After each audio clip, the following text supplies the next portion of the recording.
F***ing loser. You piece of caught in the dead. Bro, you're good. Hey, props up to you. What do you mean, come on? You understand she had my child and killed it with an abortion? 2 years together with a wedding ring? Cheated on me 7 times, here's 8? Let her shake and talk about you. Bro, if she cheated on you even once, first, yeah, bro. Nah. Realize this. Nah, you are the biggest scumbag ever. Cry your eyes out, play a victim, we just got you caught. F***ing loser. You piece of caught in the dead. Cry your eyes out, play a victim, we just got you caught. Finish sucking his dick, I'll see you later. Well, hold up, finish doing what? I'll see you later? Finish sucking his dick. You f***ing loser. You're so exposed. Bro, Dumb fucking bitch. I'm genuinely well, I'm about 50-50 on whether this is even real or not. I know this kind of stuff happens, but I'd lean more towards that being staged to an extent. Because one, bro, if your girl is cheating on you even once, if your partner is cheating on you even once, bro, I know everybody's tolerance is different, but cheating for me is something where if your girl is cheating on you even once, cut it off. That's me. Because after it's happened, everything changes from a trust perspective. Everything gets looked at differently. So for me, if I was to deal with that even once with my partner, it's done. That's it. You can say whatever you want. You can buy gifts. You can do. Let's move. Enjoy it with the second person, or learn your lesson and move on and try to do better next time. At the end of the day, as a guy or as a woman, there's over 4 billion, there's more women on this planet than there are men. But at the same time, there's still 4 billion other of this opposite sex, 4 billion plus people of the opposite sex, whoever you are, on the damn planet, bro. At the end of the day, if one person don't work out, move on, do to the next. Everybody's situation can be different and what you're dealing with, but at the same time, I think an abundance mindset is also helpful in certain situations, especially when it comes to things like this, because people will, it's a daily thing that people will put up with less than they deserve because they don't feel like they can find anybody better. Trust me, bro, the odds are not stacked against you when it comes to that, but you have to, at that point, if you're really looking for somebody, then you have to put yourself out there. But yeah, I have no words, man. That video though, honestly, to me, I think that was staged. Ain't no way you getting cheated on 7 times. And if you're getting cheated on 7 times and you still with the person, if you're getting cheated on twice and you still with the person, look, man, at that point, whatever happens, I'm not gonna say you deserve it, but you gotta do better. If you're gonna stay with somebody after something like that, you have to have an ultimatum of what's gonna happen. You have to set some sort of rule, man. But me personally, I couldn't do that. Sure of what to say after hearing this. Fellas, you catch your woman in the act and you're about to give the other dude props? Bro, you're good. Hey, props up to you. Yeah, I had to go back and make sure I heard this shit correctly. Wow. And bro said that she's cheated on him 7 times, now turning to 8. At this point, I don't even know who's the problem. I think you might be the problem. Speaking of someone being the problem, this TikTok girlie says, when the toxic and emotionally unavailable guy ended up treating you like shit, but it was also the most intense physical chemistry you've ever experienced, and it feels like nothing will ever compare. Fellas, welcome to the modern dating game. It seems as though the rules have clearly changed since I've last been in the game, so I figured today was a good opportunity to get a couple examples to show everybody what us men have to choose from. Today's video will focus on the chopped man epidemic. If you're unfamiliar with the chopped man epidemic, first of all, you might be employed, and second of all, you might not spend a lot of time on TikTok. Exactly. I have once again sacrificed. Bro, you gotta stop right there, man. The chopped man epidemic. There are so many damn terms that I am getting to the point where, I've seen people, they will say they're damn 17, 16 and they can't keep up with this stuff, man. They'll say they're damn 17, 16. I'm in my 20s and I'm like, bro, are we really getting to the point where I can't even keep up with these damn terms, man? And then when you go on TikTok, I think I found myself going on TikTok a little less. I'll just post what I need to post and then get off. I don't even scroll because it just feels like the moment you go into the comments section or you just look at a few videos, you just immediately feel overstimulated. I know that's definitely not me. I was gonna say, I don't know if that's just me, but no, I know that's definitely not me. You go through the comment section and you go through some of these videos and everyone just talking about so much. It's just so much different stuff. I'm saying, bro, it's too much going on, man. Seriously, every time I go on to TikTok, Instagram too, but TikTok I get it more, man.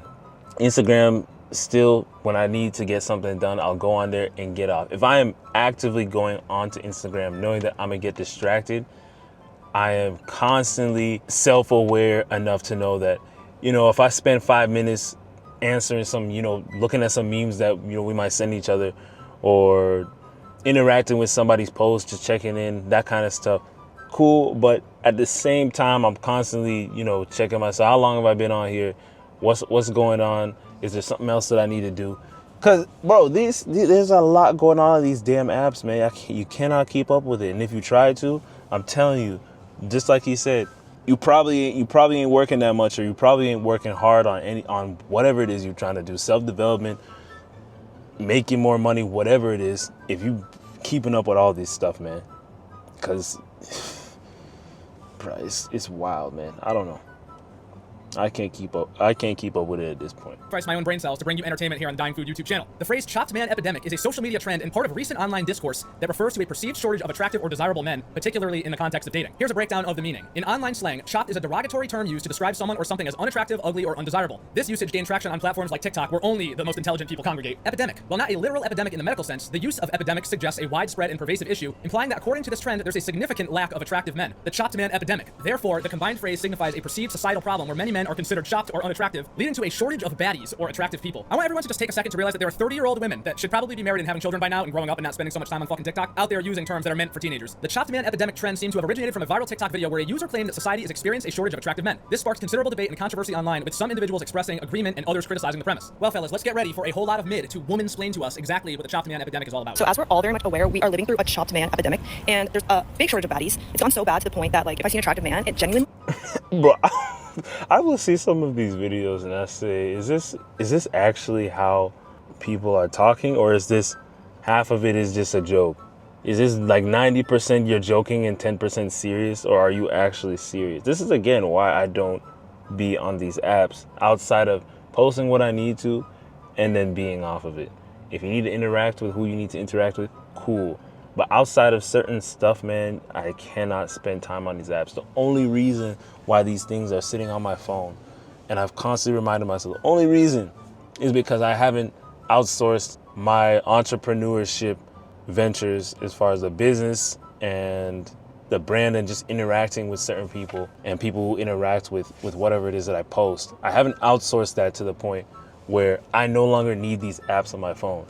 At the point that I get to that, bro, at the point that I get to that, man, I would say, look, you have a meme to send it to me via text. You have my number. If you actually close to me, or if we actually interact like that, you have my number, send it to me, and I watch it from my browser, man. But these apps, I'm telling you, bro, if it wasn't for the majority of how people make their money being online from where the world is moving, and then we have AI and everything, if it wasn't for that, I'm telling you, if it wasn't necessary to, if my stuff was outsourced right now, my day. I was walking the sidewalk earlier, and I saw a cute guy in his car, so I waved to him, and he smiled back at me. Absolutely and obviously not. he drove away after that. But I was like, oh my god, a cute guy? This was at 6:50 p.m. It's 7:17. I'm still like, oh my god. And I feel like this is gonna power me through my evening. Like, wow, I actually saw an attractive man today. Like, diamond in the rough, needle in the haystack. Seriously. I may be wrong about this, but tell me it doesn't seem as if she just happened to have maybe an average male experience. Few interactions with the opposite sex. The ones that you do have are probably short-lived, or with ones that you're not interested in. Then you finally see one who looks kind of good, and they actually acknowledge your presence, only for them to drive off and never be seen again. Sounds like the average male experience, right, guys? Now, this insufferable video exploded online and made a huge splash. It was reposted all over TikTok, Twitter. Lots of commentary, lots of debate came up from this. And obviously, as you might imagine, most of the initial reaction was guys commenting on her look, saying, who is this 5 out of 10 to tell us anything about chopped man epidemic? Like, exactly how good looking do you think you are? Some called it rage bait. Some fired off their angry incel pussyless comments. But after some time of this video going around, we actually got a follow-up video to it. And notice in the follow-up, she's wearing makeup. As a scientist studying the chopped man epidemic, I'm here to give you guys some tips on how to slow the spread. And recently, it's come to my attention that I'm in fact a chopped man, or the chopped man epidemic. So thank you very much for the diagnosis in my comments. And today I'm going to be applying these tips to myself to show you how we can decrease the number of cases and slow the spread. Let's go. Here we have our chopped man patient, and as you can see, he's not looking too great. One main symptom of this epidemic is putting no effort into style. It's 2025, you cannot be wearing free t-shirts and basketball shorts anymore. No. Let's find an outfit that fits and shows off a bit of your personality. The chopped man has changed, and wow, see how putting on a simple flattering outfit has elevated his look? In addition to bad outfits, another symptom of the chopped man epidemic is unkept hair. So this chopped man is taking down his hair and brushing it out to make sure it's flattering. I mean, to me, she don't. Well, I guess she got makeup. But I mean, she don't look too bad to me. But I don't know. I guess everybody has their taste, right? She's smooth. For his face shape. Simply spending a couple minutes on your hair every morning can really fight this epidemic. An often overlooked symptom of the chopped man epidemic is bad posture, often caused by too much time on the internet. You want to roll your shoulders back, tuck your pelvis under, and stand up straight. Don't slouch and you'll look 10 times more confident. Lastly, the chopped man is putting in some accessories to finalize his fight against this epidemic. The chopped man epidemic isn't unstoppable. All we need is a little bit of effort into our appearances, and we can slow the spread. Stay vigilant and do your part. Bye. Here's another hoe-ass meme going around. Men say, I make 6 figures, and the 6 figures ends up being 103 grand. Where is exactly the punchline of this? I get it, right? It's supposed to be guys think they're hot shit because they say they make 6 figures, but it's barely over. But last I checked, this was still an over $100,000 salary. You're cooked, bro. If you leave with money, you're cooked. She can shit on you 8 times if you left her after the first. Let me give one more of these a watch. Men out there, what else would you ever expect the response to such a video be? You dumbass. Also, just a helpful observation, the men in your life don't agree with her. They're just trying to smash. Hope this helps. Do not date ugly men. Oh my god, bro. Does someone have a fucking volume button? Don't say you only look at guys' personality over looks because, girl, no matter how ugly and how good looking they are, they will equally traumatize you. Piss me off when I see girls, like gorgeous, successful girls, dating some kind of ugly looking man that looks like a rat, and they still cheat on you. They're still going to cheat on you, and they're still going to find ways to hurt you in the most hurtful way. So I think we should all date guys like Chaonu. Go for looks. Don't settle for less. Because at least when you break up with them, you can go to your photo album when your friends ask you, oh, can I see a picture of you and your ex? You can proudly show it to them and be like, this was me and him. And they'll be like, oh, girl, he was hot. You don't want the reaction where it's like, you dated him? If he doesn't look like Chaonu, then you don't want him, okay? You just know a chick like this loves getting into toxic situationships with dudes she met on Tinder. Got it written all over her. The attitude, the looks, the talking to your fucking phone while eating food. I'm gonna say what everyone is thinking. Only ugly men are on the dating apps. Tell me what happens when you log into Hinge. Who's liking you? Are you mortified? Am I right? Oh. Bro, I have no words. I really don't have any words. This whole everything, man. You can't even say it's getting out of hand. It's been out of hand. Calling this girl mid is a disservice to all mid girls. I don't know which girl he's referring to since there's multiple videos. But I mean, the one in the second video was smooth in my opinion. I don't know. But she was, yeah. When she put on the makeup and the dress, I was smooth. But I don't know. Maybe that's me. I see a 5 complaining that the 10s aren't looking at her. We've heard it enough times that you have people going for people out of their league and then getting mad that they don't get the attention they're looking for. How can there be a shortage of attractive men and yet women are still the prize? I don't understand. Most people would say what's more rare is a prize. The problem is everybody's delusional in a bad way. You can be delusional in a good way, but the problem is everybody's delusional in a bad way. The good delusion is telling yourself you're gonna be in a specific position and you're actually doing the work to get there. And it might be a little bit unrealistic to some people, but you're actually putting in the work and working on yourself. That's the good delusion, because you're actually doing stuff. But you have people who are saying they want a certain lifestyle, they want a certain partner, and they're not doing anything to contribute to living that lifestyle. They just expect to sit on their ass and, oh, it'll come to me, bro. What's meant for me will come to me. I'm not even gonna play with that. But y'all get the idea, man. People out here are delusional and expecting stuff to change just because they sit down there and things are gonna come to them because they look on social media and see a few people and how they're living their life, and they assume, oh yeah, because they do it, I can have that life too, and do nothing and just have it, coming up on my plate, and I can just get it. So, yeah, I mean that's where we're at right now. It's not seeming to get any better, and that's how it's gonna go. So I don't know, man. I don't know where this whole dating scene and interaction between the male and the female is really moving towards. Doesn't seem like it's going to anything good. And right now it looks like we cooked. Honestly, I don't know what else to say. I don't know, man. Y'all let me know below. That's pretty much it for this.